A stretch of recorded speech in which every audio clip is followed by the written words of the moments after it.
Before we start, let me extend my warmest thanks to Chairperson Coe and to President Marie-Laure Denis for organizing this important event with us today at the OECD. In the first roundtable, we discussed the strategic importance of data access and sharing for artificial intelligence, an issue which is bound to take an increasingly crucial role in the upcoming geopolitical debates around AI. This has led us to address a wide range of complex issues and policy challenges, from incentivizing such as data access and sharing, ensuring quality data for quality AI, the sharing of AI models, the importance of privacy enhancing technologies, and the necessity to address these issues through multi-stakeholder approaches, among others. In this second roundtable, we'll shift our focus a bit to the foundational role which data protection authorities play in this context and how they contribute to the governance of trustworthy and responsible AI. As AI has been moving fast, a large variety of privacy challenges and opportunities have been identified. This audience knows that better than anyone. Very quickly, privacy regulators around the world have stepped in, issuing policy guidance, investigating, questioning, and demanding accountability. Inevitably, these interventions have created a tension inherent to any attempt to regulate a fast evolving technological landscape. While everyone agrees that privacy should not be the price paid for progress, at the same time, the concern arises that complying with a growing body of rules protecting privacy will hinder innovation in AI development. Hence, the central question at the heart of this roundtable: how do DPAs address this challenge? What is their role in this evolving landscape, and how can they support AI innovation while ensuring the protection of privacy? Today, we are fortunate to be joined by the chairs of some of the most influential privacy regulators in the world, from Korea, France, the United Kingdom, Ireland, and Australia, to share views on these key priorities. So let me first introduce the panelists, and then we'll have the discussion. We have Mr. Hak-Soo Ko, the chairperson of the PIPC in Korea. Most of these people need no introduction, so bear with me. We have Ms. Marie-Laure Denis, president of Francis Keneal, Mr. Gerald Sutherland here to my right, Ireland's Data Protection Commissioner, Mr. John Edwards, the Information Commissioner of the United Kingdom, and Ms. Carly Kine, the Privacy Commissioner from the Office of the Australian Information Commissioner, joining us remotely. So I'm going to first turn to Commissioner Ko. And last December, Korea joined the EU in establishing a comprehensive AI legislation. I'm hoping that you can share with us the attention given to privacy matters in the development of the law, and how the PIPC weighed in this process, and whatever key messages you'd like to share. Mr. Ko, please. Yeah, thank you. Well, from our perspective, the effort to undertake our understanding and develop policy direction related to AI began in earnest a couple of years ago. I mean, everybody, if we recall, there was release of ChatGPT in was in November, end of 2022. And in 2023, my commission began starting, what to do with this new situation involving generative AI, large language model. So we formed an internal task force team to develop sort of a blueprint for the future involving AI. So we released general policy direction document in the middle of 2023, and also formed an advisory council involving experts and multi-stakeholders. And from then on, basically what we did was first to release many guidance materials. So last year alone, we published 7 guidance materials. At the same time, guidance material is to provide guide. So it doesn't necessarily handle individual cases.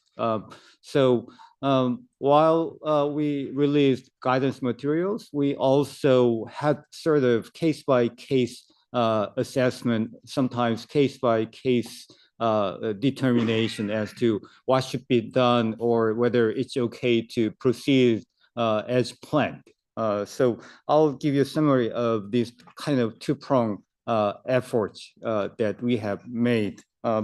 So in terms of providing guidance, second half of last year alone, we had a few major guidance materials released. And first one, which was released in July, was about utilizing publicly available data, scraping data from the internet, and after some tweaking or cleansing, using the data for training purposes for AI. And very broad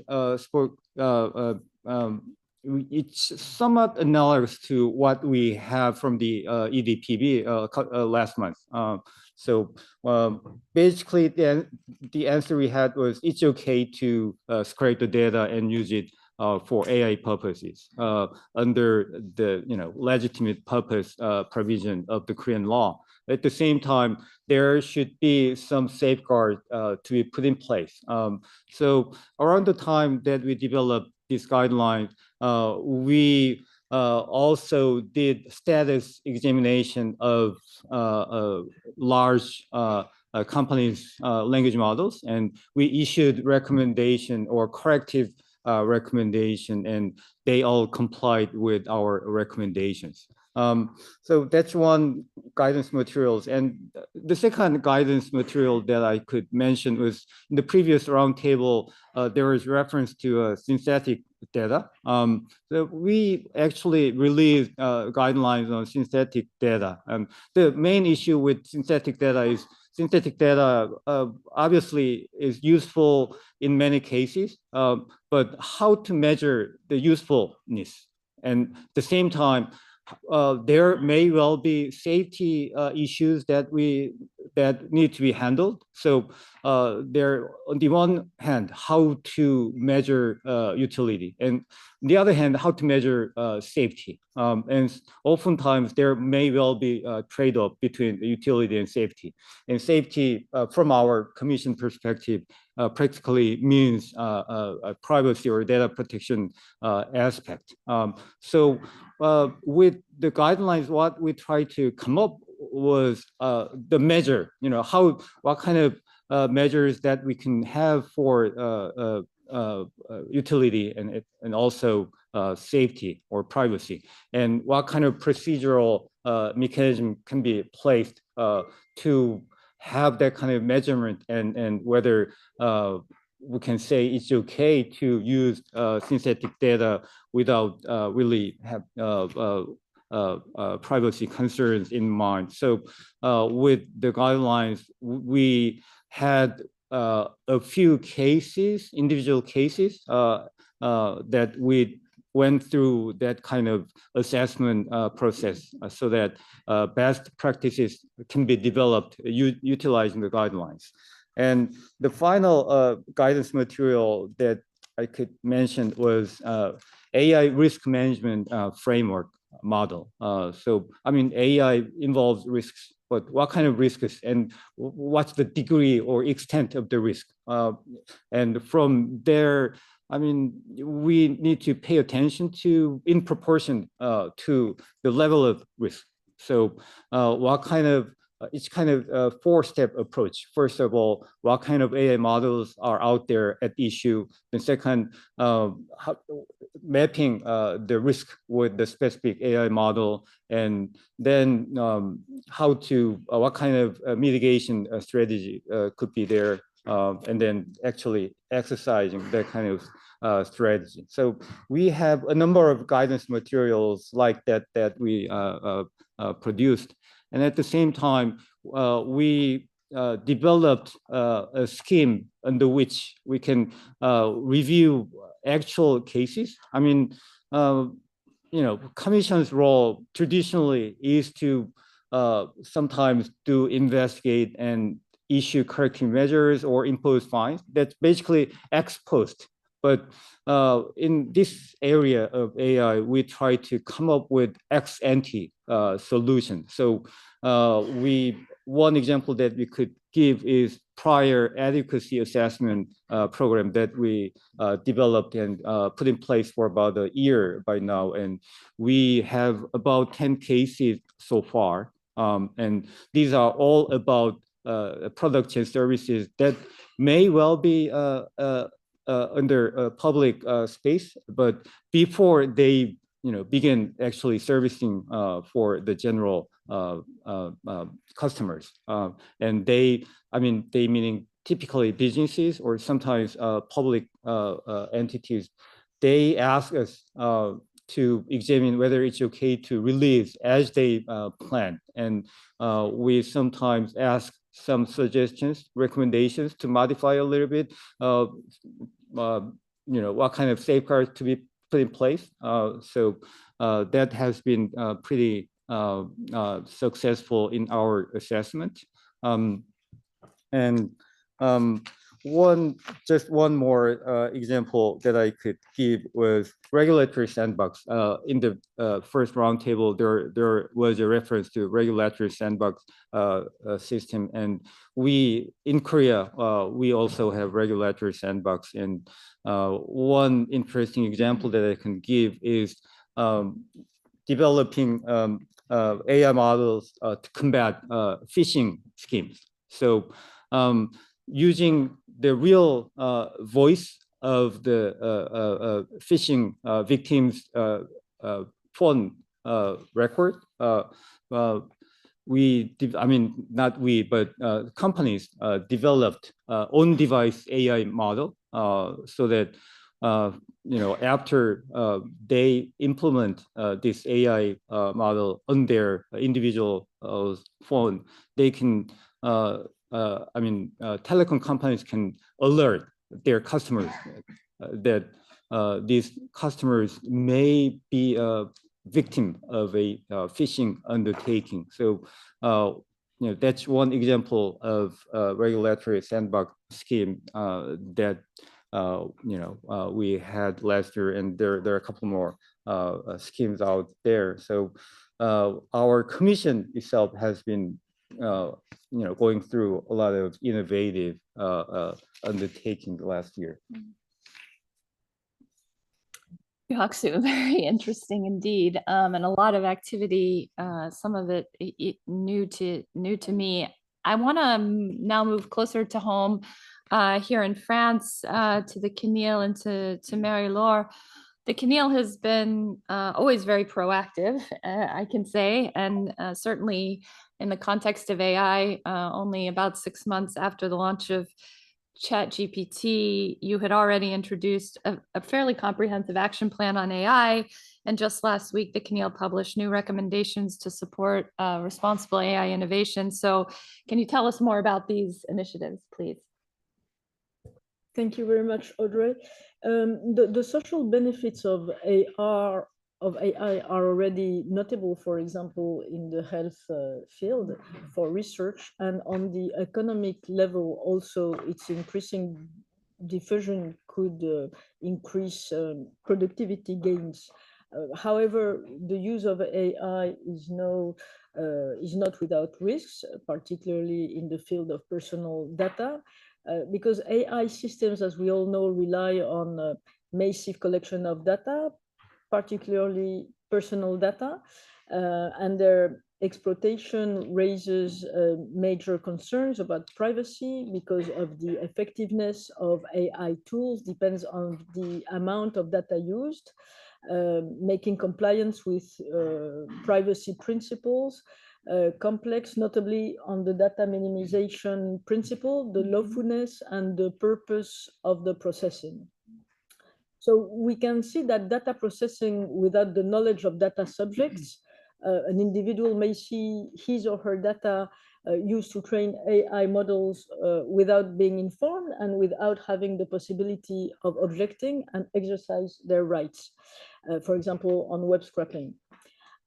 AI models can also return information from the training set, such as facts from old newspapers article, but also generate hallucinations that are presented like real facts. Please, yes, of course. Yes, flat so that so we can hear better. Okay, Sorry. yes, no problem. And there's also another risk about AI, that is fraudulent use of voice or image. We all have in mind an actor or an actress who sees his voice or her voice or face reused for unintended commercial use, for example. So AI has also the potential to strengthen the protection of individuals' rights thanks to privacy enhancing technologies, but we already talked a little bit about, based on AI. These techniques are set to play an increasingly important role in data governance and can help organizations to implement privacy by design rules. The use of pets can remove certain barriers. Our role as a data protection authority is to support the development and the adoption of these tools, and that's why I chose to give them dedicated place in our new strategic plan for the CNIL 2025-2028. In that sense, we are looking at various technologies such as synthetic data, homomorphic encryption for neural networks, or machine unlearning techniques, as they can help building innovative and trustworthy AI systems here in France and in Europe. So we can, maybe another topic is that we all hear the little music diffusing the idea that personal data protection laws and DPAs are responsible for blocking innovation, notably in the EU. But the truth is that the investment gap between the EU and the US is huge. According to Stanford Index Report 2024, private investment in AI in last year was a ratio from 1 to 10.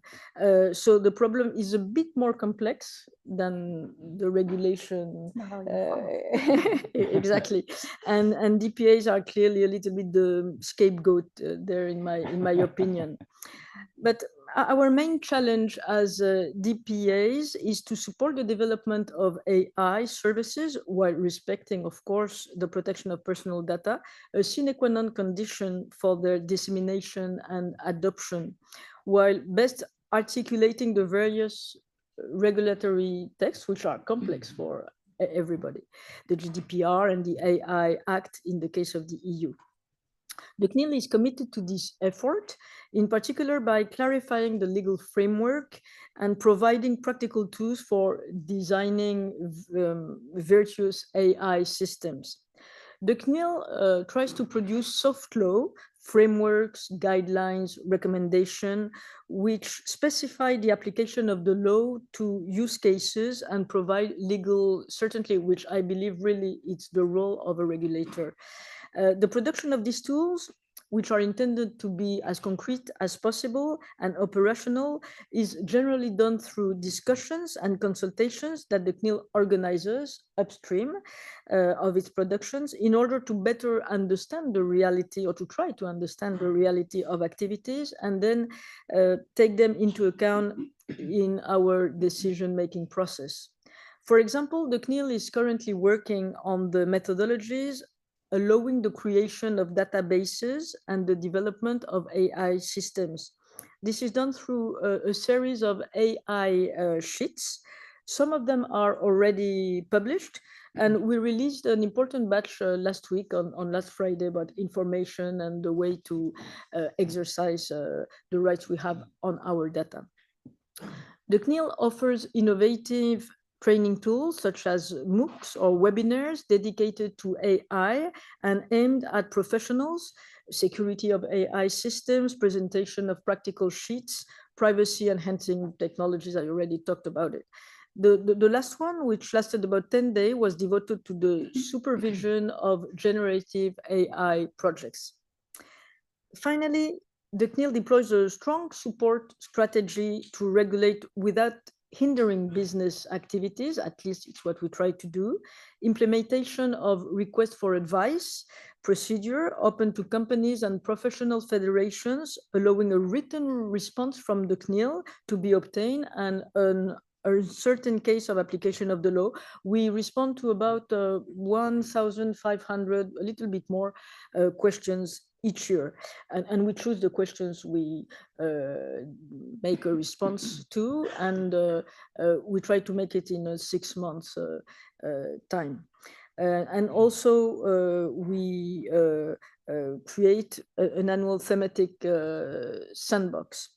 And I will not promote our AI department. Michel Combeau, which is our Director of Innovation and Technology and covers the AI departments, no, they are very busy these days, so I will not do too more publicity for them. So many people also ask us, what about enforcement? We have already some enforcement cases. Clearview AI, the ICO knows about it, for example, and many of you, smart cameras in the public sector. Nevertheless, we considered at the CNIL that we had to clarify how personal data protection law applies in the specific context before enforcing the law, of course, with the exception of serious infringements. These clarifications are ongoing on our side, as I mentioned earlier, and soon the time to enforce will come as planned in our strategic plan that I have already mentioned.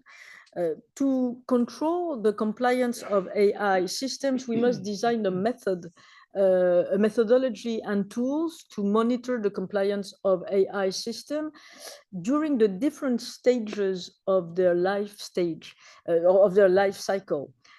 So we would like also to organize joint control operations with our EU counterparts, notably on large model languages.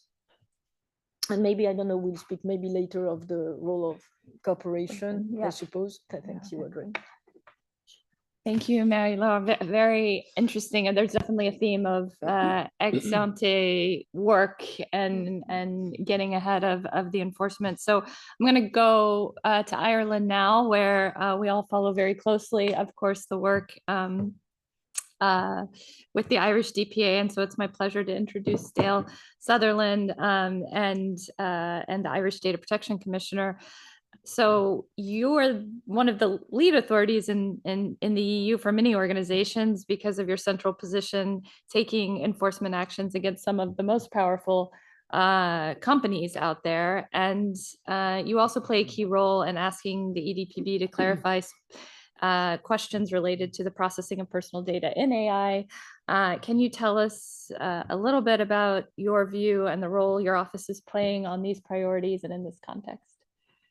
Sure. Thank you, Audrey. Good afternoon, everyone. Thank you, especially to our hosts today, the PIPC and the CNIL and the OECD. We really appreciate the invitation to participate, and it's a pleasure to join such a distinguished panel of good colleagues and friends in the data protection and privacy space.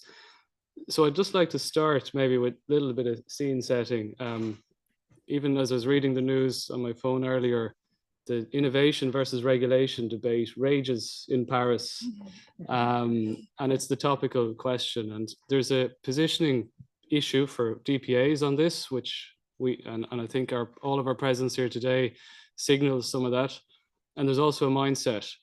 But just to start, I went and looked online and I found a quote from an industry representative body, which says, "At worst, we fear that the proposed changes may put the European businesses at a competitive disadvantage. There's also a real risk that the proposed changes will deprive European consumers of the chance to engage in a new, innovative and highly beneficial markets which become available to consumers elsewhere in the world."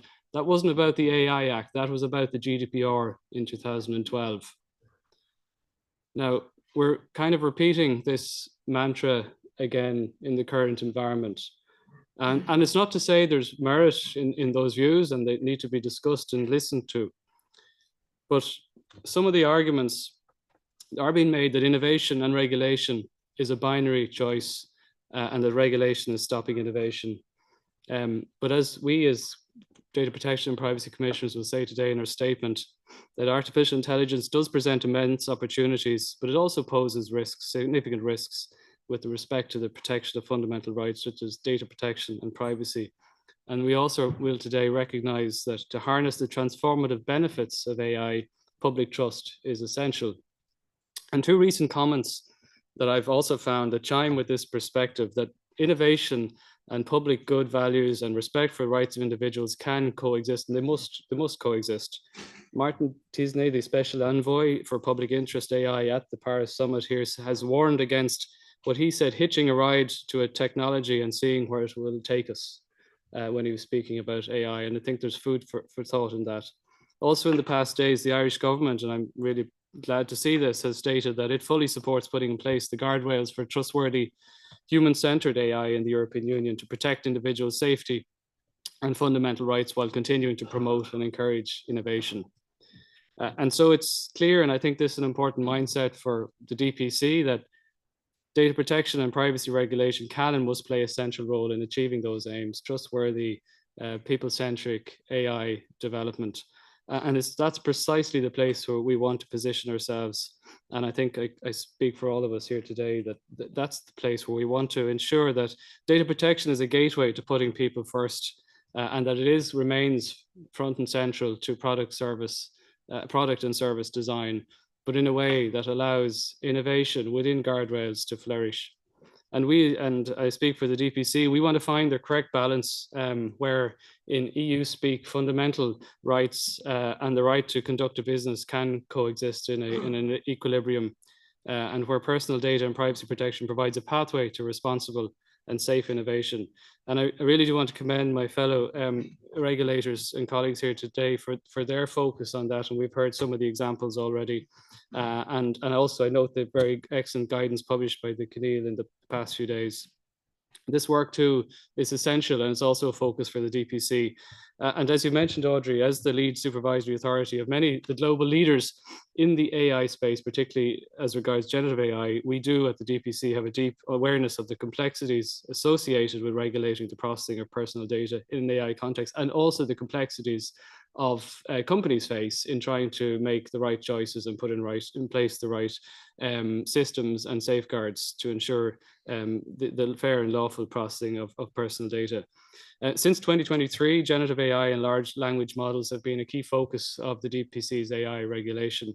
And a lot of this work goes on behind the scenes. We have a very open door ex ante approach to engaging with companies, and I have to say, all the large tech companies engage with us frequently, and for the most part in very effective, positive ways. And we give our views, and lots of that work goes. And I should say, also the background, there's constant engagement with all our colleagues within the European Data Protection Board as we fulfill our obligations as a lead authority. But there have been a number of examples where we've had to intervene. In 2023, we had to intervene with one company who had to delay the rollout of its AI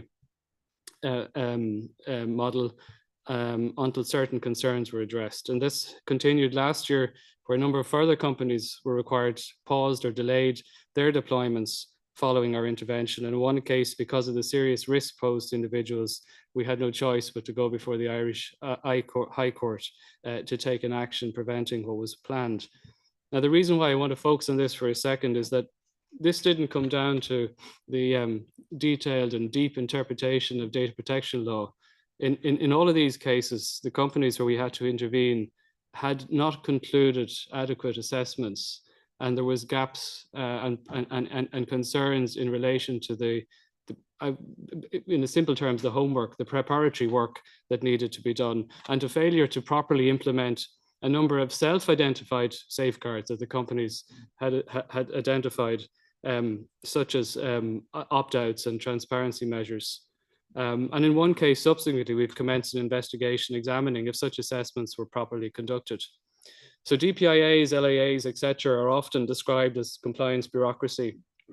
But really, I think in terms of talking about mindset, we need to look at these assessments as simply a written manifestation of the choices, the trade-offs, the safeguards and the thinking that is necessary on a case-by-case basis to achieve ultimately safe, human-centric and trustworthy AI systems. And these assessments are a means by which to do that and to build in data protection by design. And this is a place where industry and regulators can have, we've heard a lot about pets already, and other safeguards, other mitigation, and technology, actually innovation in pushing the boundaries of data protection by design, of privacy enhancing technologies. This too can unlock safe and compliant ways to use personal data and support the innovation aim and to build public trust. And as an example, the DPC and other regulators, I think some here today, we recently engaged with the Information Accountability Foundation to input into their development of a legitimate interest assessment framework for AI. And again, here's an example of what we can do in engagement with other bodies to provide technical standards, frameworks, and to encourage the development of innovative data protection by design solutions. Many of us are looking at technical and other safeguards and risk mitigations, and indeed, just last week, we discussed with the German Federal Data Protection Commissioner some of their work looking at mitigations in the context of AI development. So this is a space to work together on what risk mitigations look like in practice, and greater clarity on what is in, as I say, I would call it the space of acceptability. It's important that we regulators are clear in our communications on what good looks like and equally what bad looks like. And we need to continue to engage on an ongoing basis with industry, academia, and others on how technology contribute to solving challenging areas for compliance. And just as I will conclude now shortly, Audrey, because time is running out, but on the back of our experiences last summer, the DPC recognized that there were core questions concerning compliance with the GDPR in an AI context. And for that reason, we asked the EDPB to provide an opinion. We also recognized that these were complex issues, that they were EU-wide issues, industry challenges across the European Union, and as such required a harmonized approach at an EU level. And the EDPB delivered that opinion in December. Our questions to the EDPB did not attempt to cover all of the issues, but those issues which at that point in time we deemed to be the most pressing. And I have to say, we very carefully considered the questions we'd put to the board. And there are other issues around, for example, the use of special category data, which weren't included in those questions. Considering AI model training and deployment in a data protection context, there is much more to do. And today we are collectively committing to continuing to work together. Like all DPAs, we are, when you have very live burning platform issues, to have the time and space to develop and to focus on more upstream issues is always a challenge, but I think it's essential. And to finish, while the DPC, we will continue to invest significant resources in delivering regulatory clarity and consistency, including continuing our open door posture in terms of engaging with companies, developing AI models and systems. I do have to say that, as Mary Lauer has mentioned, enforcement actions may also be necessary. And it's not a space that we lightly move into, but we will do so as proportionate and necessary to ensure the balanced and effective protection of personal data. Thank you. Thank you, Dale. Yeah, lots of common experiences across the community we have up here. Let me turn now to the United Kingdom and John Edwards. The ICO has responded quickly to the emergence of generative AI. You issued detailed guidance on AI and data protection and a 5-part Gen AI consultation series. Earlier, well, I guess last month, now that we're in February, the Treasury urged the breaking down of barriers that are preventing and holding back economic growth. And I wonder if you can share your views and your role in the key priorities that you have in this context. Thanks, Audrey, and thank you to Chairperson Coe and Madam President Denis, and of course to the OECD for hosting this really important event as part of the AI Summit. One of the great joys of going last in such a panel is that you get to hear all your points reeled off by the preceding speakers, and you're wondering, where do I go from here? But then again, I do think that there's nothing wrong with a bit of repetition. and there's nothing wrong with a bit of repetition. The ICO is a whole economy regulator, like many of my colleagues, which means we have to be very thoughtful about how we allocate our resources and focus our attention. And one of the ways in which we've chosen to do that is by setting out what is our discretionary capacity. That is to say, if you take away all the demand-driven, the statutory obligations, what have we got left and how do we allocate that? And we've determined that we will allocate our discretionary capacity in three main areas: online tracking and advertising, privacy protections for children, and AI and biometrics. And of course, you'll expect my comments to focus on the latter. But before going on and talking about some of the points that Audrey trailed, I want to take us right back to the opening remarks from the co-chairs, because Chairperson Coe reminded us of the origins of most data protection and privacy laws currently in operation in the world. And that's the 1980 OECD guidelines. The second was the rhetorical question posed by Madam President Denis, and she said, should AI be regulated? She went on to answer that, and in fact to share the answer that I would give, that in the UK, our answer is that it already is. The UK GDPR is a descendant of those OECD principles that Chairman Coe referred to. It applies in some way or another to all the technologies we are discussing today. For example, back in 2019, the ICO, in conjunction with the Ada Lovelace Institute, issued guidelines on explainability in automated decision-making. What we don't want is innovation prevented or the productivity gains denied the people and businesses in the UK because of a want of certainty in the law. In my experience, it is not regulation that innovators or entrepreneurs fear. It is uncertainty as to that regulation. And I do think that we are hearing some anxiety about uncertainty in the way the different AI regimes will be played out in different parts of the world. So for this reason, we are at the ICO hoping to keep up and where possible to get ahead. To this end, as Audrey mentioned, we issued a number of consultation papers to help us clarify our thinking and our position on a number of issues of the application of the principle-based law to these new technologies and applications. We've now published our position on a number of questions about the application of the UK GDPR to generative AI. We looked at the lawful basis for training models and for some of the applications.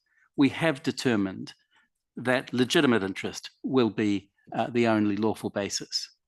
And within that, we've given guidelines on the purpose specification, how to demonstrate necessity, and the ongoing importance of the balancing tests.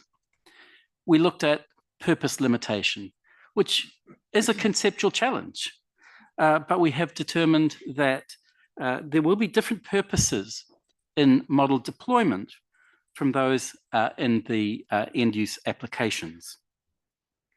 We've looked at accuracy. The accuracy principle is vitally important and relevant to AI applications. And we can look again at two levels. We can look at the accuracy of the underlying statistical model, as well as the accuracy of the outcomes that affect personal data. And we will do so. Individual rights present a challenge.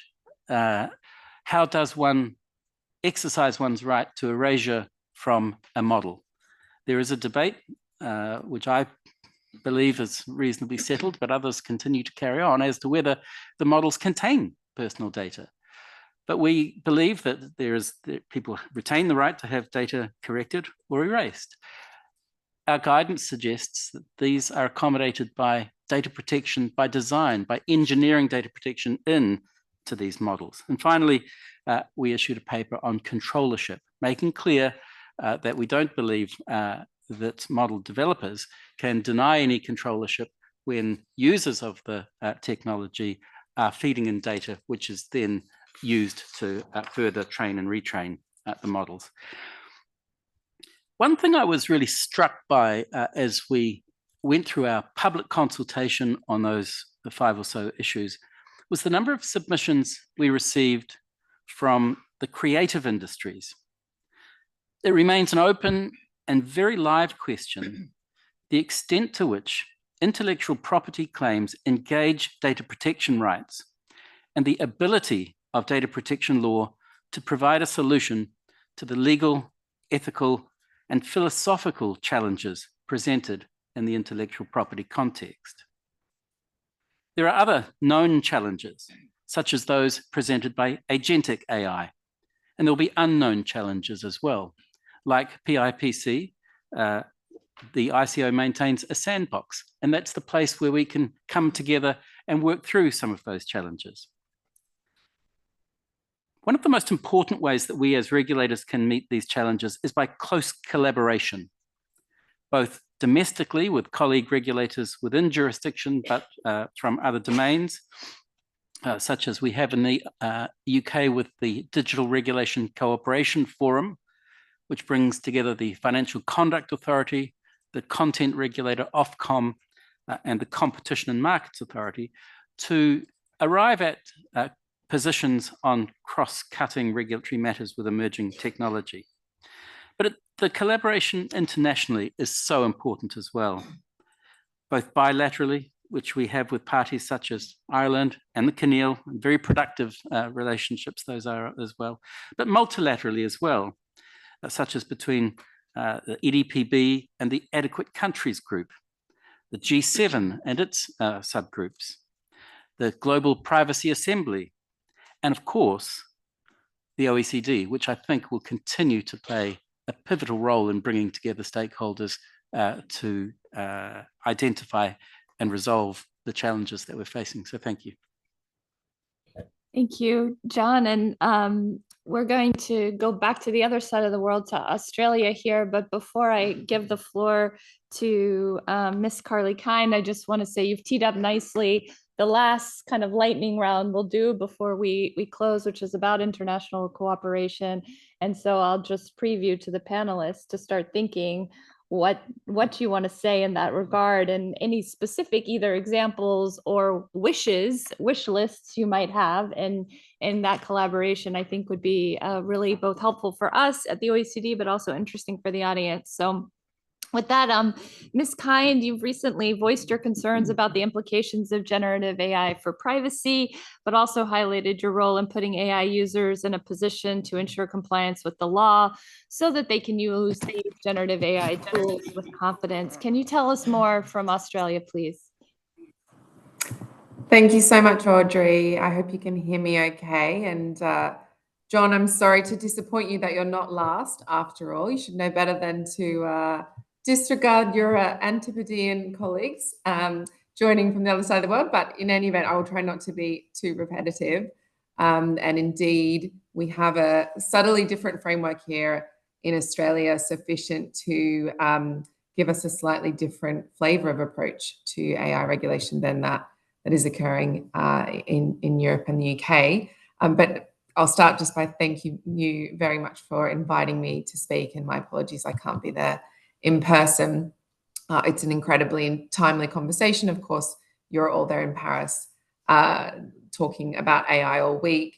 But I think we're also all experiencing an interesting time in which we are, as DPAs, put in quite a complex position because we are independent, apolitical actors and regulators seeking to regulate what is an intensely political technology. And if we were in any doubt about that, we need only look at the events of the last few weeks in the US and elsewhere. So I think it is a big challenge incumbent on our shoulders to think about how to do that, and to do that in a fair and robust way. And I think I view our job as privacy regulators as one of demonstrating that AI is not outside of the rule of law, which I think is an attractive fallacy to fall into. The kind of seeming magic of AI can put it in that kind of place where it seems that it can't be regulated. And so I think that really reiterating both through our words and our actions that this is not a regulation-free space through the application of existing laws is incredibly important. I think a second obligation inherent on our shoulders is to regulate it robustly so that consumers can have trust in it. And thirdly, as Audrey said, and I articulated this elsewhere, to stipulate how privacy laws apply so that businesses can innovate with confidence. I'm quite fortunate, as I said, to be doing this in a particular environment in Australia where there is immense political support for really robust approach to regulation across sectors and across different legal domains. And there does not exist a narrative in which innovation and regulation are posited as a binary choice. And there's immense public support for strong regulation in spaces such as safety and privacy. And so there's a high expectation that the regulator meets those public expectations. There's no AI regulation yet in Australia, although certainly government is looking closely at what has happened in Europe with the AI Act. The Privacy Act is a principles-based regime that also stems originally out of the OECD approach, but differs in some small but important ways from the GDPR. It only applies to large businesses, not small businesses. So that's one important point of differentiation, as well as to government agencies. There's also a federal system of 9 states and territories which have their own laws which apply at a state level. And in terms of the substantive differences, the Australian privacy system is not a consent-based system. We don't have the lawful bases as a first hurdle, except in the context of sensitive information. And there's also no legitimate interests legal basis. We do have prominent themes that run through the Privacy Act, however, around reasonableness, necessity, and reasonable expectations, which is an important term in the Australian Privacy Act. We have, even predating the recent kind of generative leap in AI, we have some track record in enforcing in parallel issues. So alongside the ICO in a joint investigation, we worked on Clearview AI for many years, particularly focusing on the scraping of publicly available biometric information without consent. And we issued an enforcement determination against Clearview AI on that issue. And then in the last year, we've issued a number of determinations relating again to the scraping and aggregation of publicly available personal information, particularly in these decisions relating to financial or to court-related information. Again, finding that such scraping is not fair or lawful under the Australian Privacy Act. So while those decisions don't firmly go to AI per se, they do set up, I think, the framework within which we're starting to think about AI regulation. Last year, then, I issued 2 pieces of guidance which go to 2 separate issues in the AI space. The first pertains to the use of commercially available AI products. Some key aspects of that guidance relate to accuracy. I completely agree with John that the accuracy concerns around generative AI really do raise concerns when it comes to the processing of personal information. We stipulate really clearly that if entities are using AI to generate personal information, including images, that this amounts to a collection under the Privacy Act, and therefore the privacy-related requirements apply. And we recommended strongly that organizations do not enter personal data into publicly available cloud-hosted generative AI tools. So we put a pretty strong statement that unless entities are locally hosting AI tools, their use of publicly available cloud-hosted tools would amount to a separate or a secondary use or disclosure under the Privacy Act, for which they would either need the consent of the individual or be able to establish that it was in the individual's reasonable expectations. And in that regard, we are, of course, looking at the EDPB's decision from last year and thinking hard about reasonable expectations and how it compares to legitimate interests in that very detailed analysis that was issued. The second set of guidance we issued relates specifically to the development and training of generative AI models. And I think As an issue, this is really a priority for me and is likely to give rise to our first enforcement action in this space. So in particular, we're interested in when either entities are scraping publicly available personal information, which attracts obligations under our legislative regime, or where they're using personal information that they already hold for one purpose, for a secondary purpose of training an AI model. And in that regard, our law requires either that they have consent or that they're able to establish that the secondary use was within the reasonable expectations of the individual. And as I said, I think that the application of that term is likely to be the subject of some debate, particularly if we do end up taking enforcement action in this space. So to wrap, then I would just share that, as I said, in terms of potential priorities going forward, we are looking at the use of user and customer data to train or fine-tune AI models. And we're also currently looking at the use of AI scribes, and particularly in medical context, which is becoming very widespread in the provision of healthcare in Australia currently. And I'm very much hoping that these or other issues will give rise to some joint enforcement or international cooperation going forward, because we have had a lot of success with colleagues in Canada and the UK and elsewhere in using that kind of cooperative enforcement model. But I know we're going to come back to that in the second round, so I'll stop there. Thanks very much. Thank you, Ms. Kind. And you set up also very well for what I will call a super fast lightning round on international cooperation, in the interest of trying to keep you a little bit on time. And I apologize for my poor moderation skills in that regard. But so I think, I think it would be really just interesting to hear maybe what is a challenge you have in cross-border cooperation, or what is an example of something that's working, or both, and in a very, or what would you like to have more of, and where do you see it moving? So let me first go to Haksu, and then we'll just go in the same order we went to make it easy for people.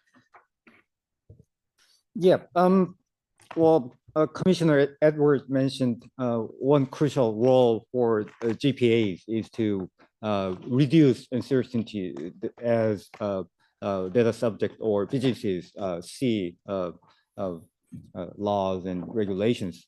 And from that angle, it's very obvious that we need to have consistent and interoperable set of regulations around the world. Any number of issues that we talked about today, for example, scraping the data from the internet, or this year, we'll see a lot of issues related to AI agents, for example, or servicing AI products through on-device application or using cloud. There are new issues pretty much on a daily basis that we see, and unless we have some degree of consistency and interoperability, we will be in a very difficult situation just in a very short period of time. At the same time, say within the Korean domestic context, whenever there is a new significant issue out there, there are different voices. For example, we need to look up what's going on in, for example, France, in the UK, or EDPB, and we need to achieve similarity. But at the same time, some other voices would come up. Why should we follow the EDPB model? We need to go towards some other direction.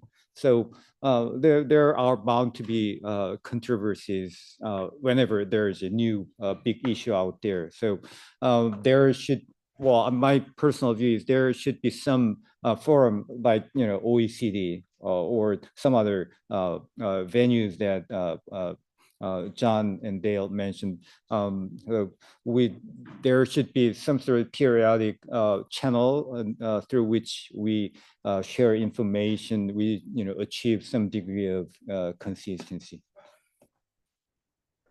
Thanks. I think it's music to our ears at the OECD, as our mission is mostly to try to create that consistency at a foundational level. I think the privacy guidelines were mentioned as good examples, but we've done it also in AI. But Mary-Laure, tell us from your perspective.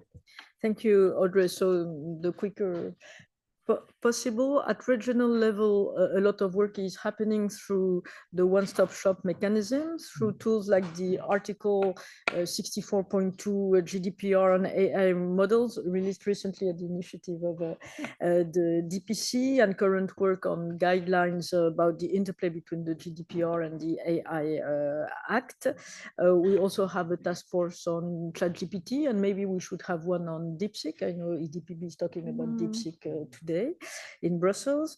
The international cooperation is also important, both between DPAs within the GPA that will soon be in Seoul, we'll meet in Seoul, and also the G7 DPA roundtable, and between governments within the OECD, and the Council of Europe. The CNIL has the pleasure to, because you asked us to give examples, has the pleasure to co-chair the AI working group on the GPA, which has produced several resolutions on AI. I think about generative AI in the employment context, for example, and other documentations.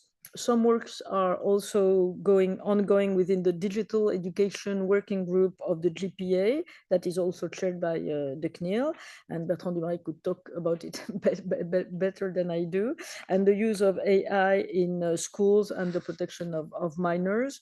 So, however, we have to be aware that the governance of AI, as John Edwards said, will not involve only DPAs, but also many other regulators.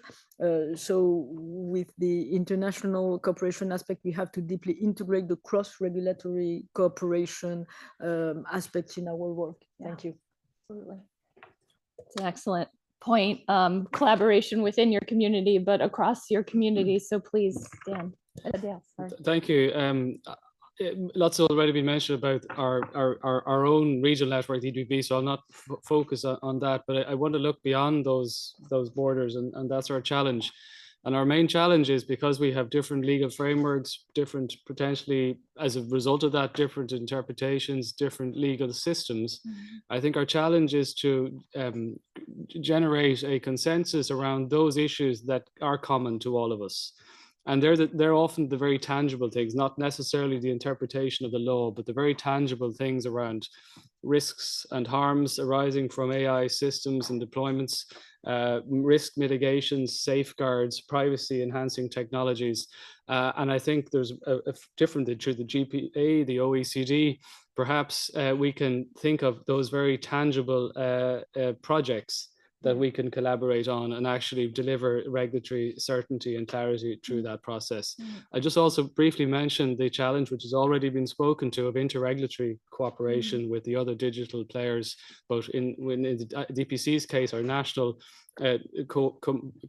peers, and we have a similar forum, although not as well developed as the UK has for interregulatory cooperation, but also we have the European Commission as a co-regulator on some matters.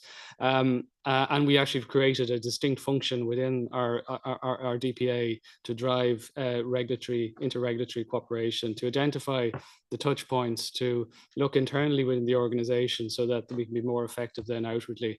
And I think that we also need at a global level to think of those integration, those touch points as well. And perhaps there's even a space for interregulatory cooperation on a network basis or on a grouping basis, such as the EDPB with the Asian regulators or others. So lots of, I think, food for thought, but I just want to commend the OECD because you often push us to places where we don't often come to naturally ourselves. So keep up that good work. Thank you.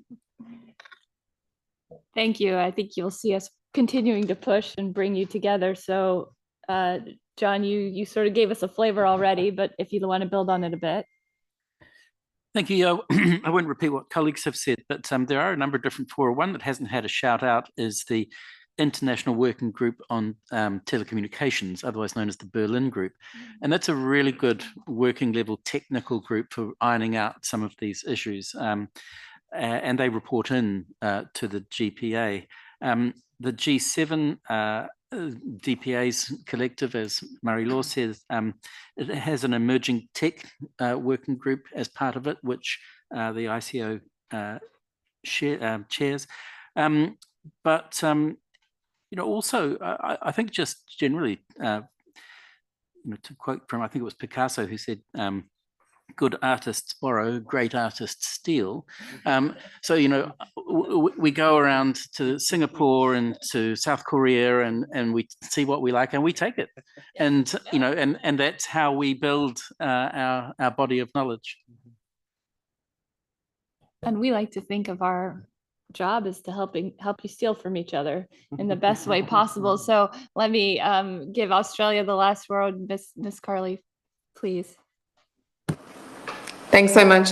I suppose I'd add to what my colleagues have said by just pointing to what I think is a really fruitful avenue for international cooperation, which is around enforcement cooperation.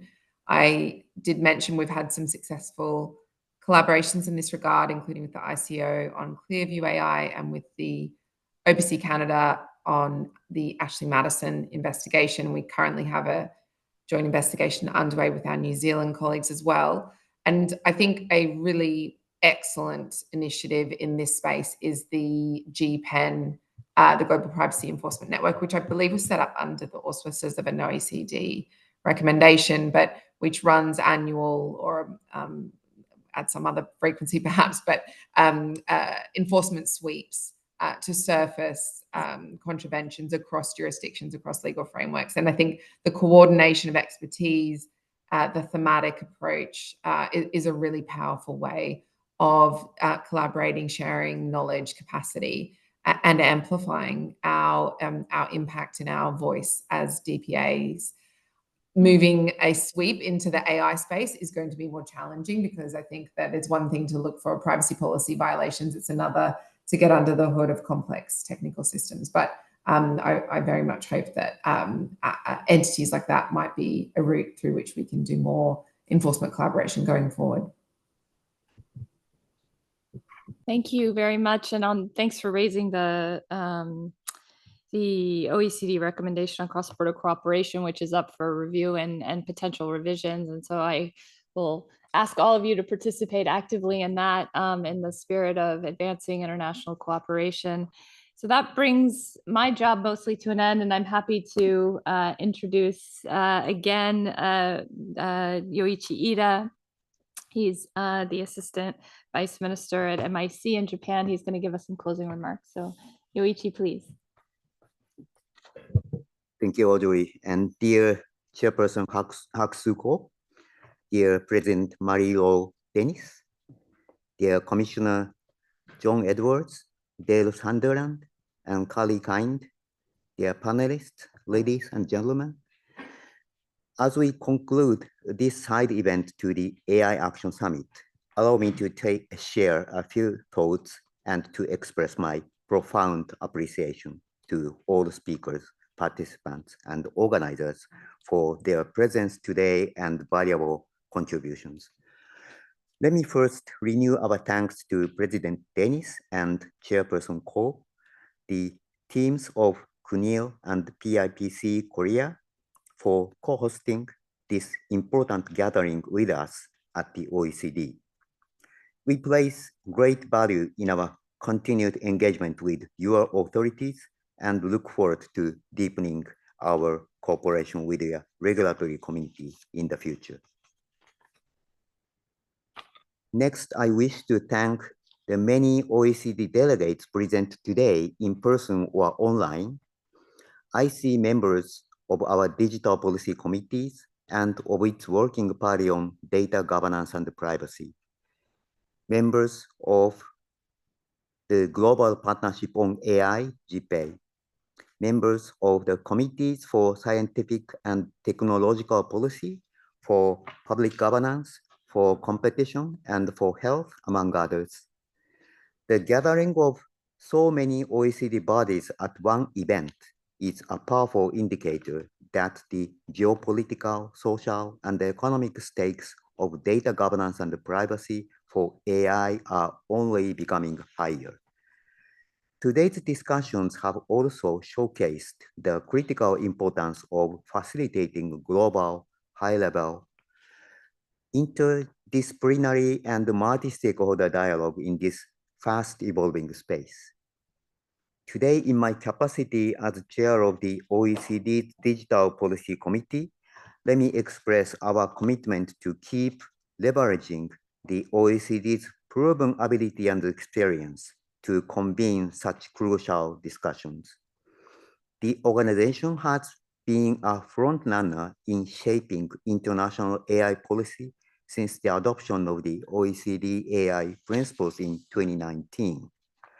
Last Friday marked a significant milestone with the launch of the first global framework for companies to report on their efforts to promote safe, secure, and trustworthy AI, underpinning the Hiroshima AI process initiated during the G7 presidency of Japan.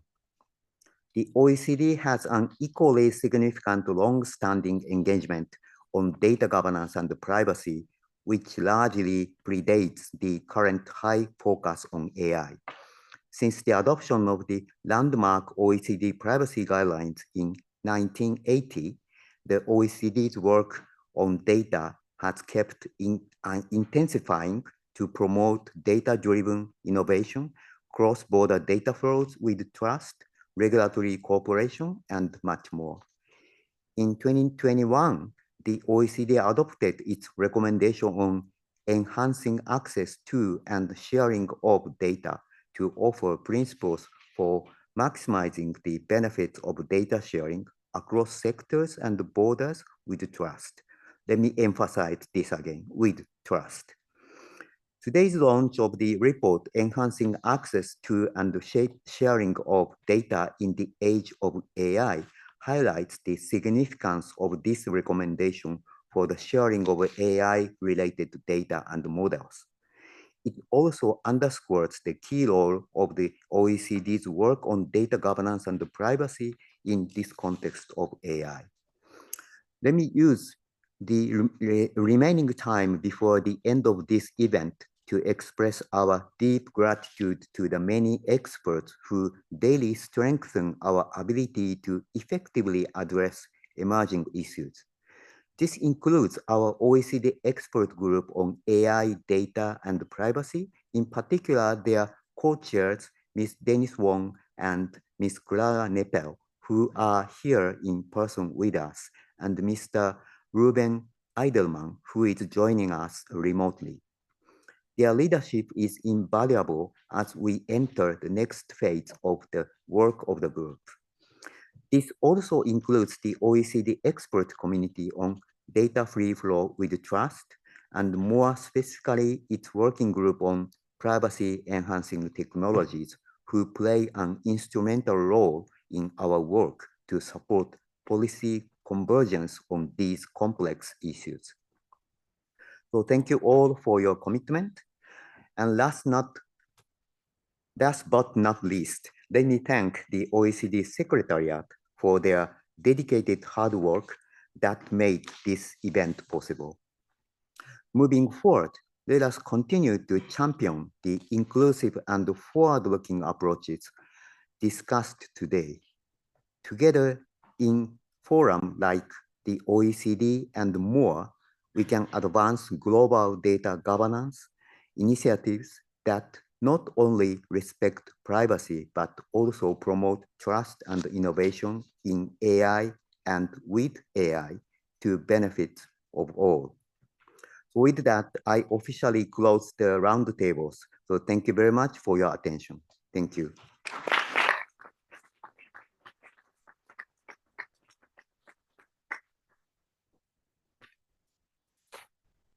Just a few indications before we close for good.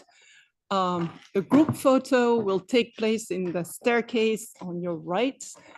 Kindly proceed quickly after you leave this room. But before this, you have to take a gift of the PIPC in anticipation of the Global Privacy Assembly in 2025 at the end of this year, hosted in Seoul. So thank you in advance. And light lunch will be served I'm not sure we'll have enough boxes, so come first, just in front of this room. And if you don't have enough food here, there is a canteen upstairs. There are multiple cafes scattered around, the building, so you won't leave hungry. Thank you again. Thank you.